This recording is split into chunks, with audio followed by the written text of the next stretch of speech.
আপনারা এখন দেখতে পাবেন জয়পুরহাট এবং সাতক্ষীরা যেই নারী ফুটবল টিম আছে সেই ফুটবল টিমের খেলা কিছুক্ষণের মধ্যেই শুরু হতে যাচ্ছে।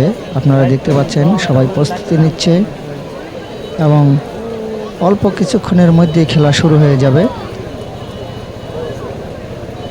এখন আপনারা দেখতে পাচ্ছেন দুইটি টিম দুইভাবে বিভক্ত হয়ে তারা প্র্যাকটিস করতেছে, আপনারা দেখতে পাচ্ছেন, এবং শুরু হয়ে গেছে খেলা।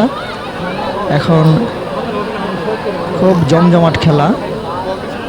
এই খেলাটা হচ্ছে ধামরাই বারোয়ারিয়া ফুটবল মাঠে। যে জমজমাট খেলা আপনারা দেখছেন সেই খেলাটা আয়োজন করেছে বাংলাদেশ